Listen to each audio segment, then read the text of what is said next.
अस्सलाम वालेकुम। Welcome to my YouTube channel maths with Afsha. Class 8 हम कर रहे थे एक्सरसाइज 3A। एक्सरसाइज 3A के फर्स्ट 6 क्वेश्चंस मैं अपनी वीडियो में अपलोड कर चुकी हूँ। आज की वीडियो में करेंगे question number 7, 8 and 9 and 10। Question number 7 की स्टेटमेंट है the product of two positive numbers is 9 additional 18/25 and one of them is 3 times to the other, find the numbers. वो कह रहे हैं कि अगर प्रोडक्ट दो पॉजिटिव नंबर्स का ये है, ठीक है, तो उनमें से एक नंबर जो है वो दूसरे नंबर का 3 टाइम है, तो वो दोनों नंबर कौन कौन से हैं वो आपने फाइंड करने हैं। क्वेश्चन नंबर 7 का सोल्यूशन स्टार्ट करते हैं।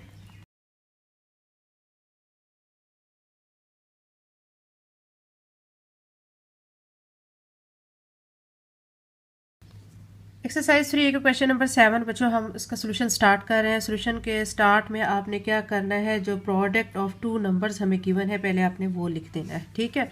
तो मैं यहाँ पे यही लिख रही हूँ, आपने स्टेप वाइज काम करना है। पहले आप क्या करेंगे, यहाँ पे लिखेंगे the product of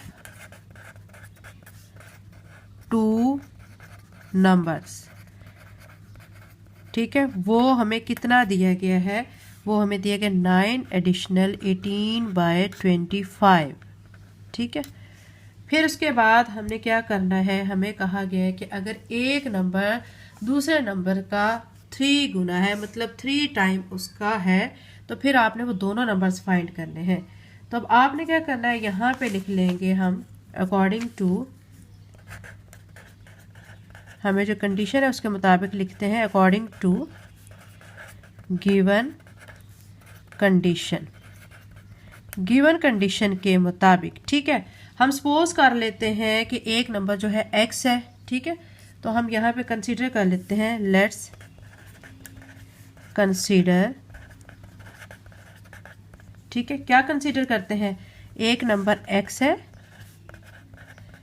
one number is x, ठीक है, एक x है एंड अदर नंबर इज, फिर दूसरा नंबर कौन सा कंसीडर हम करेंगे, क्योंकि हमें कहा गया है कि वो 3 टाइम है एक नंबर से, तो हम उसको 3x कंसीडर कर लेंगे, ठीक है। अब क्या करेंगे, अब आपने लिखना है यहाँ पे प्रोडक्ट ऑफ नंबर, ठीक है, जो हमें गिवन है। अब यहाँ पे हमने जो सपोज किया ना, एक x किया, दूसरा उसका 3 टाइम कर लिया, तो हम उसको वो लिख लेंगे x मल्टीप्लाई बाय 3x, और यहाँ पे जो प्रोडक्ट ऑफ टू नंबर्स दिया गया है वो हम यहाँ पे लिख लेंगे 9 एडिशनल 18/25, ठीक है। ये लिखने के बाद अब आपने 3x को x के साथ मल्टीप्लाई कर देना है, तो ये बनेगा 3x²। इसकी एडिशनल फॉर्म को हम ख़त्म करेंगे, 25 को 9 से मल्टीप्लाई करके आंसर में 18 को ऐड कर देंगे, ठीक है, तो ये बनेगा 243, नीचे क्या आ जाएगा 25। अब क्या करेंगे, ये जो x² है ये यहीं पे रहेगा, जो 3 इसके साथ मल्टीप्लाई हो रहा है दूसरी तरफ जाके ये डिवाइड हो जाएगा, तो x² का तो हम ऐसे लिखेंगे 243, 25, और जो 3 है वो हम इसके नीचे ले आएंगे, क्योंकि यहाँ पे मल्टीप्लाई आ रहा है दूसरी तरफ आके ये डिवाइड हो जाएगा, ठीक है। अब क्या करेंगे, 3 के टेबल पे इसकी कटिंग कर लेते हैं, 3 1 ज़ा 3, 3 8 ज़ा 24, 3 1 ज़ा 3, ठीक है। अब क्या आ चुका है हमारा यहाँ पे 81/25, ठीक है। स्टेप वाइज बच्चों हम काम करेंगे ताकि आपको इजी वे में समझ आ सके। आप क्या करेंगे, दोनों साइड पे स्क्वायर रूट ले लेंगे, ठीक है। आप चाहे तो मेंशन भी कर सकते हैं taking square root on both sides. यहाँ पे जब स्क्वायर रूट लेंगे तो ये स्क्वायर रूट से कट जाएगा, तो x रह जाएगा, और यहाँ पे 81, ठीक है, 81 का स्क्वायर रूट हम इसके पहले फैक्टर फाइंड कर लेते हैं। 81 के क्या होंगे, 3 2 ज़ा 6, 3 7 ज़ा 21, 3 9 ज़ा 27, 3 3 ज़ा 9, 3 1 ज़ा 3, ठीक है, ये इसके फैक्टर आ गए हैं, तो मैं यहाँ पे ये फैक्टर लिखूंगी 3 मल्टीप्लाई बाय 3, फिर से 3 मल्टीप्लाई बाय 3, और नीचे 25 के फैक्टर होते हैं बच्चों, आप इजीली खुद से लिख सकते हैं, क्या होते हैं 5 मल्टीप्लाई बाय 5, ठीक है। इस सारी टर्म के ऊपर लगा लेंगे हम स्क्वायर रूट। अब x ऐसे लिख के यहाँ पे देखें 3, ये एक पेयर बन जाएगा, एक ये पेयर बनेगा, नीचे 5 का पेयर बनेगा, तो 3 स्क्वायर और फिर से 3 स्क्वायर और नीचे 5 स्क्वायर की फॉर्म में आ जाएगा, और इस सारे के ऊपर क्या आ जाएगा स्क्वायर रूट। अब आप स्क्वायर की वैल्यू स्क्वायर रूट की वैल्यू से कट कर देंगे, क्योंकि स्क्वायर रूट की वैल्यू 1/2 होती है। ठीक है, 1/2 जो है वो जब 2 स्क्वायर होता है ये 2:2 से कट जाता है। ठीक है, अब यहाँ पे ये कट जाएगा, ये भी कट जाएगा, ये 2 भी स्क्वायर रूट से कट जाएगा। ठीक है, मल्टीप्लाई करेंगे अब हम अंदर वाली टर्म्स को जो रह गई हैं। 3 × 3, नीचे क्या है 5। 3 को आप 3 से मल्टीप्लाई करें तो क्या आ जाता है इसका आंसर 9, और नीचे क्या आ गया है 5। अब 9 एक बड़ी रकम है और 5 छोटी है, तो अब आप 9 को अंदर रखेंगे, 5 पे डिवाइड कर लेंगे। 5 1 ज़र 5, माइनस करेंगे 4, तो इसका आंसर क्या आ चुका है 1 एडिशनल 4/5।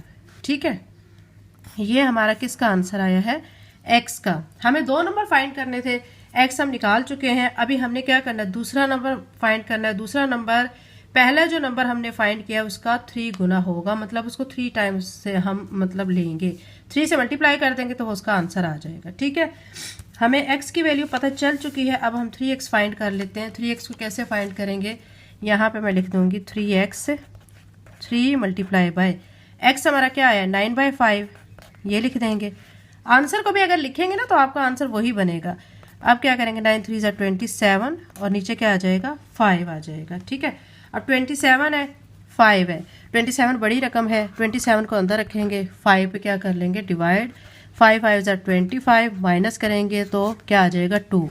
तो इसको सॉल्व करके क्या आ रहा है आंसर, आप अब ये वाला जो टर्म होती है यहाँ वाली टर्म को आपने ऊपर लिखना होता है, ये वाली जो नीचे टर्म होती है इसको नीचे, जिस पे डिवाइड कर रहे होते हैं वो यहाँ पे आ जाती है। ठीक है, ये हमारा क्या आ चुका है सेकंड नंबर आ चुका है। तो अब आप यहाँ पे लिख भी सकते हैं, मेंशन भी कर सकते हैं। ठीक है, यहाँ पे लास्ट पे आप लिख दें 1 नंबर इज, एक नंबर हमारा क्या आया है 1 एडिशनल 4/5। ठीक है, और सेकंड नंबर लिख लें आप, second number is, second number हमारा सॉल्व करने के बाद क्या आया है, ये आया है 5 एडिशनल 2/5। ठीक है, तो यही बच्चों हमने 2 नंबर फाइंड करने थे, तो ये हमारा आंसर आ चुका है। क्वेश्चन नंबर 7 कंप्लीट हो गया है। क्वेश्चन नंबर 8 करते हैं। एक्सरसाइज 3 का क्वेश्चन नंबर 8 है, the product of 2 positive number is 5 addition of 5/64 and their HCF is 3 addition 1/4, find the square root of the LCM of the 2 numbers. इसमें बच्चों हमें क्या क्या गिवन है, इसमें हमें दिया गया है product of 2 positive number, HCF भी दिया गया, लेकिन हमने स्क्वायर रूट जो है वो LCM का वो हमने फाइंड करना है। क्वेश्चन का सोल्यूशन स्टार्ट करते हैं। एक्सरसाइज 3 का क्वेश्चन नंबर 8 बच्चों हम सॉल्व कर रहे हैं। इसमें भी हमें जो पहले गिवन है वो हम सारा लिख देंगे। यहाँ पे हमें दिया गया है प्रोडक्ट ऑफ 2 नंबर्स। ठीक है, वो हमें क्या दिया गया है, हमें दिया गया 5 एडिशनल 5/64। इसको अगर हम सॉल्व कर लेते हैं, ठीक है, सॉल्व करके 65 को अगर आप 5 से मल्टीप्लाई करते हैं, 64 को 5 से, आंसर जो आएगा उसमें 5 को आप ऐड कर लेते हैं, तो ऐड करने के बाद आपकी जो टर्म बनेगी वो बनेगी 325। ठीक है, 325 बनेगी और नीचे क्या आ जाएगा 64 आ जाएगा। ठीक है, ये आप कर चुके हैं। उसके बाद अब आपको क्या गिवन है HCF, आप लिखेंगे HCF आपको दिया गया 3 एडिशनल 1/4। इसकी भी एडिशनल फॉर्म खत्म कर देते हैं। 3 को आप क्या करेंगे 4 से मल्टीप्लाई करेंगे, 12 बनेगा, 12 में 1 ऐड कर दें, 13/4। ठीक है, हमने क्या करना है फाइंड LCM। ठीक है, और उसका स्क्वायर रूट लेना है, ये हमने फाइंड करना है। ये हम लिख चुके हैं। अब बच्चों आपके पास फार्मूला होता है प्रोडक्ट का, आपको प्रोडक्ट गिवन है, प्रोडक्ट का फार्मूला क्या होता है, वो होता है LCM मल्टीप्लाई बाय HCF। तो अब आप यहाँ पे लिखेंगे LCM मल्टीप्लाई बाय HCF, तो ये किसके इक्वल होता है प्रोडक्ट के। ठीक है, तो अब यहाँ पे LCM तो हमने करना है फाइंड, इसको तो हम यहीं पे ऐसे लिख देंगे। HCF हमें गिवन है, HCF हमें क्या दिया गया है 13/4, ये हमने सॉल्व करके निकाला हुआ है 13/4। प्रोडक्ट हमें क्या गिवन है 325/64, ये लिख देंगे। अब क्या करेंगे LCM हमने निकालना है, तो इसके साथ जो टर्म मल्टीप्लाई हो रहा है दूसरी तरफ जाके डिवाइड की फॉर्म में आ जाएगी, यानी अब ये टर्म जो है फ्रैक्शन की फॉर्म है, तो ये अब इसका रेसिप्रोकल हो जाएगा। यहाँ पे मैं लिखूंगी LCM और 324 डिवाइडेड बाय 64। अब ये टर्म 13/4 इस तरफ आके रेसिप्रोकल फॉर्म में आएगी तो क्या हो जाएगी, 13/4 के बजाय अब ये 4/13 बन जाएगी। ठीक है, अब क्या करेंगे, अब हम इसकी कटिंग करेंगे जिस तरह हो सकती है। अब हम देख सकते हैं कि एक तो 4 के टेबल में इसकी कटिंग हो सकती है, 4 1 ज़ार 4, 4 1 ज़ार 4, इसमें से 2 बच गया, इसके सामने लगा 4 6 ज़ार 24। ठीक है, फिर 13 के टेबल में ये दोनों भी रिड्यूस हो रहे हैं, 13 1 ज़ार 13, 13 2 ज़ार 26, 32 में से 26 माइनस करेंगे तो आपके पास 6 बचेगा, वो 6 इस 5 के सामने लगेगा तो ये 65 बन जाएगा। फिर 13 का टेबल 5 से मल्टीप्लाई करें तो 65 आ जाता है। ठीक है, यानी सॉल्व करके क्या आ गया, 25 को 1 से मल्टीप्लाई करेंगे 25, 16 को 1 से मल्टीप्लाई करेंगे तो 16 आ जाएगा। ठीक है, यहाँ तक आपको समझ आ चुका होगा। अब मैं यहाँ पे लिखूंगी LCM इज इक्वल टू 25/16। अब दोनों साइड पे मैं क्या ले लूँगी, स्क्वायर रूट। ठीक है, हमें यही तो फाइंड करना है, LCM को स्क्वायर रूट, तो अब हम इसी की तरफ जा रहे हैं, इसके सोल्यूशन की तरफ। तो ये चीज़ तो अब ऐसे ही लिखेंगे, लेकिन आपको पता है 25 को आप कैसे लिख सकते हैं, 5 × 5। ठीक है, और चाहे आप सेपरेट सेपरेट डालें या एक में ही कर लें। ठीक है, यानी ये स्क्वायर रूट या तो आप इकट्ठा भी लिख सकते हैं या सेपरेट भी कर सकते हैं। अब है जी 16 का भी आप कैसे कर सकते हैं, मैं आपको यहाँ पे रफ में यहाँ साइड पे करके दिखा देती हूँ। इसके फैक्टर फाइंड कर लेते हैं, 2 8 ज़ार 16, 2 4 ज़ार 8, 2 2 ज़ार 4, 2 1 ज़ार 2, यानी 4 हमारा एक पेयर ये बन गया, एक ये पेयर बन गया। ठीक है, 2 टाइम्स हमारा बन चुका है। तो मैं यहाँ पे पहले यही लिखूंगी, 2 × 2, यहाँ पे भी 2 × 2, ये लिख लिया। अब इसके पेयर बना लेते हैं। एक ये तो 5 का पेयर बन गया, नीचे 2 का एक पेयर ये, एक पेयर ये बन चुका है। अब मैं यहाँ पे लिखूंगी 5 स्क्वायर, नीचे 2 स्क्वायर, यहाँ पे भी 2 स्क्वायर, इसके ऊपर ले लेंगे स्क्वायर रूट। अब क्या करेंगे कि स्क्वायर की वैल्यू को स्क्वायर रूट से कट करेंगे। ठीक है, ये कट किया तो कट करने के बाद क्या बचा है, 5 नीचे 2 × 2, तो इसको मल्टीप्लाई कर लेते हैं, 2 2 ज़ार 4।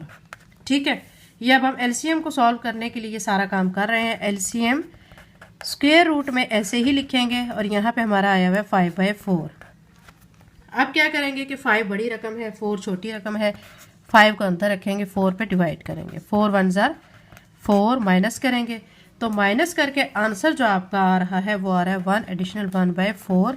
साथ में प्लस माइनस भी आप शो कर सकते हैं क्योंकि स्क्वायर रूट से आपने वैल्यू को बाहर निकालना है। ठीक है, तो ये हमारा इसको सॉल्व करके आंसर आ रहा है। ठीक है, यही हमने फाइंड करना था, LCM स्क्वायर रूट। ठीक है, इसका यहाँ पे लिख सकते हैं LCM, यानी स्क्वायर रूट ऑफ LCM हम जो है फाइंड कर चुके हैं, plus minus 1 additional 1/4। Question number 8 complete हो गया। क्वेश्चन नंबर 9 करते हैं। एक्सरसाइज 3 का क्वेश्चन नंबर 9 है, what is the number which when multiplied by itself gives. ठीक है, वो कह रहे हैं कि ऐसा कौन सा नंबर है जिसको उससे मल्टीप्लाई किया जाए तो फिर वो उससे क्या हमारे पास आता है प्रोडक्ट के तौर पे, ये वाली वैल्यू जो है आ रही है। ठीक है, हमने वो नंबर फाइंड करना है। क्वेश्चन का हम सोल्यूशन स्टार्ट कर लेते हैं। क्वेश्चन नंबर 9 बच्चों हम सॉल्व कर रहे हैं। इसमें हमने क्या करना है कि हम सपोज कर लेते हैं कि वो नंबर x है। ठीक है, तो मैं यहाँ पे लिख रही हूँ let the number is x। ठीक है, उसको मैं x सपोज कर रही हूँ, x लिख देंगे। फिर हमारी कंडीशन के मुताबिक अब हम लिखेंगे अकॉर्डिंग टू गिवन कंडीशन के मुताबिक। ठीक है, हमारी गिवन कंडीशन के मुताबिक वो कह रहे हैं कि एक वो नंबर जो जिसको उसी से मल्टीप्लाई किया जाए, यानी हमने x सपोज किया है, x को x के साथ ही मैं मल्टीप्लाई करूंगी, तो वो कह रहे हैं तो वो नंबर क्या देता है, ये देता है 944.57। ठीक है, 8756 ये हमें देता है। अब हम क्या करेंगे, x को x के साथ मल्टीप्लाई कर लेंगे, x स्क्वायर हो जाएगा, यहाँ पे 944.578756 को एज इट इज़ लिख लेंगे। ठीक है, दोनों तरफ ले लेंगे अब स्क्वायर रूट, तो यहाँ पे मैं ले लेती हूँ स्क्वायर रूट 578756, इसके ऊपर भी स्क्वायर रूट ले लिया। ठीक है, अब ये तो कट जाएगा स्क्वायर रूट से, और यहाँ पे सिंपल x रह जाएगा और इस टर्म को हम ऐसे ही अभी लिखेंगे। अब बच्चों इस टर्म को हम फैक्टर के थ्रू जो है सॉल्व नहीं कर सकते हैं, हम क्या करेंगे इस पे डिवीजन मेथड अप्लाई करेंगे। ठीक है, डिवीजन मेथड आपको पता चल चुका होगा अब तक, अभी तक मैंने इसके बहुत सारे क्वेश्चंस करवा दिए हैं, तो आप इसको डिवीजन मेथड से फाइंड करेंगे। डिवीजन मेथड के लिए आपने क्या करना है, गिवन टर्म को यहाँ पे लिखना है, उसके बाद इनके बनाने हैं पेयर्स। पेयर्स हम लास्ट से स्टार्ट करते हैं, ये एक पेयर, ये पेयर, ये पेयर, ये पेयर और ये 9 अकेला है। ठीक है, अब क्या करेंगे, 3 को 3 से मल्टीप्लाई करेंगे तो 9 आ जाएगा, माइनस करेंगे, यहाँ पे 9 में से हम 9 माइनस किया तो 0, 0 को लिखने की ज़रूरत नहीं है। ठीक है, अब मैं क्या करूँगी, ये वाला पेयर जो है 44 का ये नीचे उतारूँगी। ठीक है, 3 में 3 को ऐड करूँगी 6। अब आप देखें बच्चों कि ये वाली जो टर्म है ना 6, अगर इसके साथ में 1 भी लगाती हूँ ना तो 61 बनेगा, 44 तो फिर छोटा है। ठीक है, तो फिर मैं क्या करूँगी, 57 एक पेयर को और नीचे लेके आऊँगी।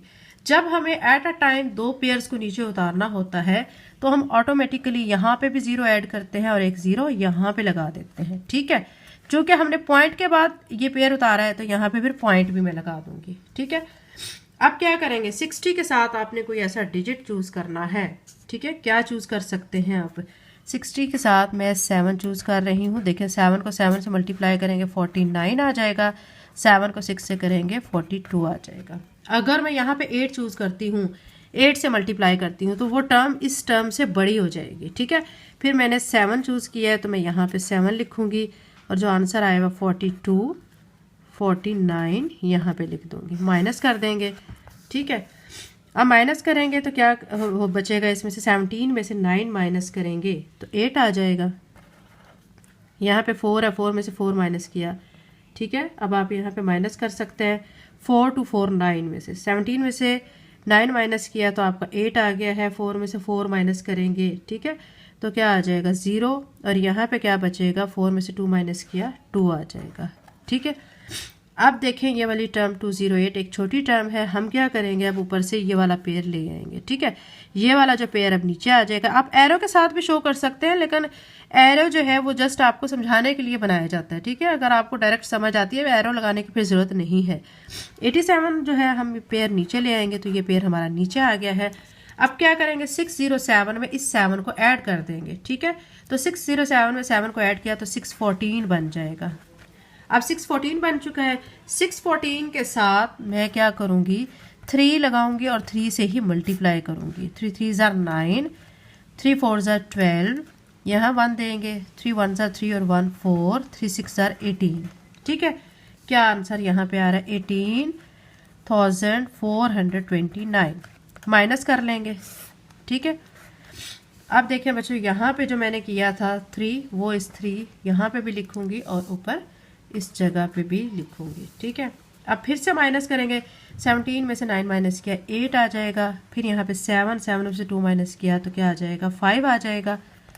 यहाँ पे 8 में से 4 माइनस किया 4, यहाँ से 0 है, इधर से एक बारो लेंगे 10 में से 8 माइनस किया 2, ये आ चुका है। अब देखें बच्चों कि ये वाली जो टर्म है, पहले हम इसको यहाँ पे प्लस कर लेते हैं, 6143 में इस 3 को ऐड करेंगे तो 6146 बनेगा। ठीक है, ये वाली टर्म बड़ी है, ये वाली टर्म छोटी है। अब क्या करेंगे कि हमारे पास एक पेयर ये वाला बचा हुआ है, इस पेयर को भी अब हम क्या करेंगे, नीचे ले आएंगे। ठीक है, इस पेयर को नीचे लाएंगे तो यहाँ पे आ जाएगा 56। ठीक है, अब ये वाली टर्म बन चुकी है।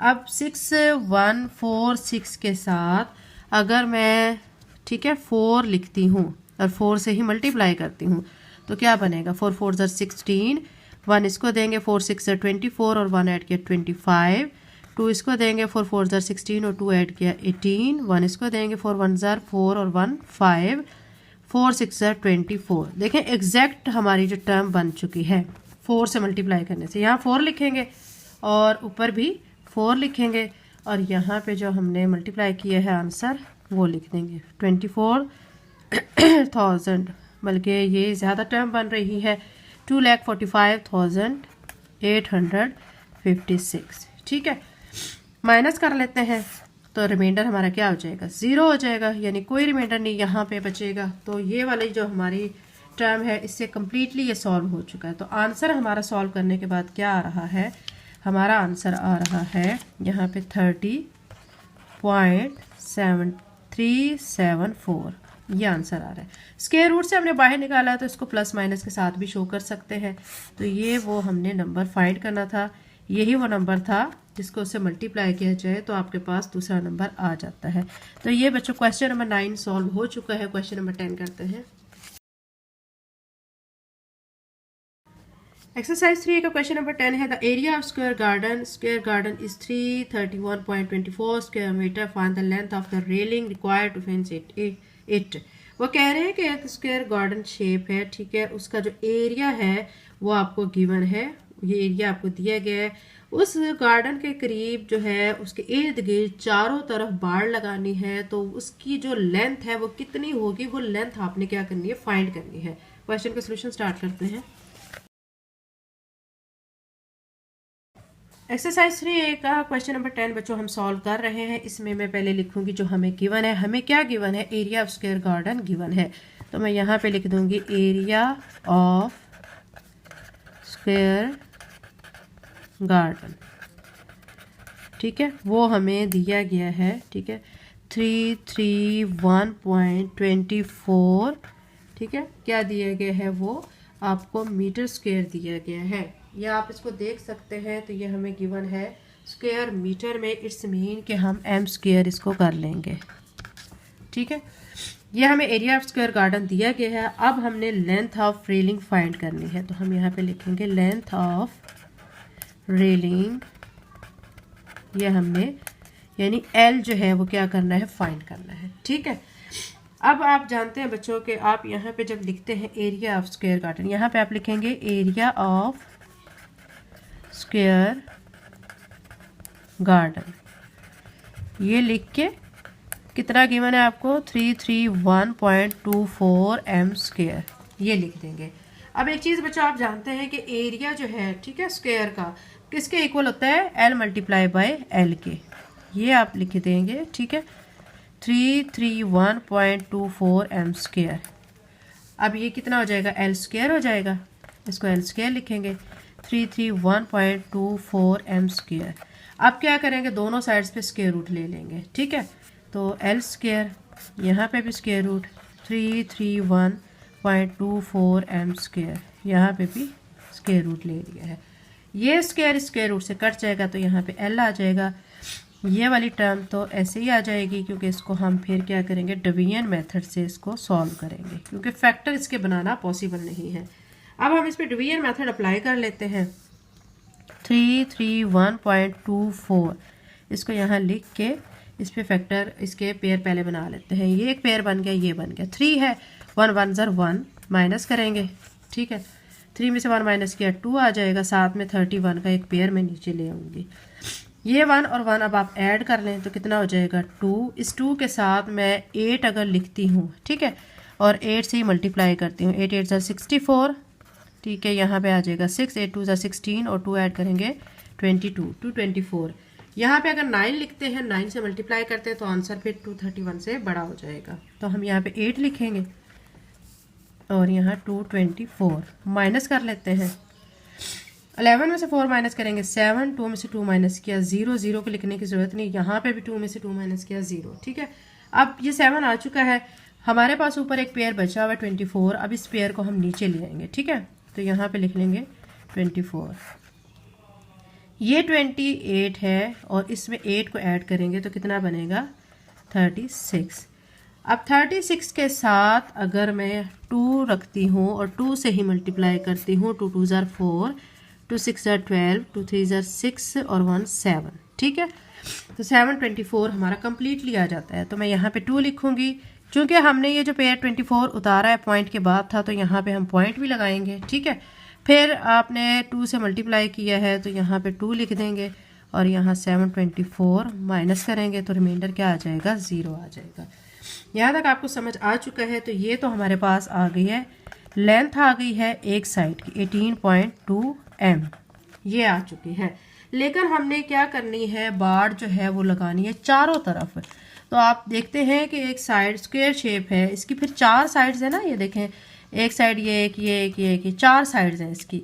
तो हमने एक साइड की जो लेंथ है वो फाइंड की है, एक साइड की आ चुकी है, हमने 4 साइड्स की फाइंड करनी है।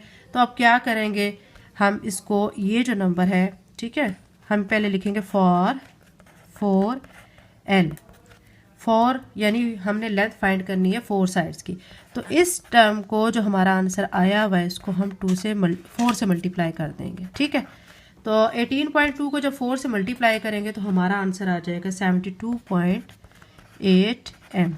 यानी जो हमें बाड़ लगानी है चारों तरफ गार्डन के, उसकी जो लेंथ है चारों साइड्स की, ठीक है, वो कितनी है 72.8 m।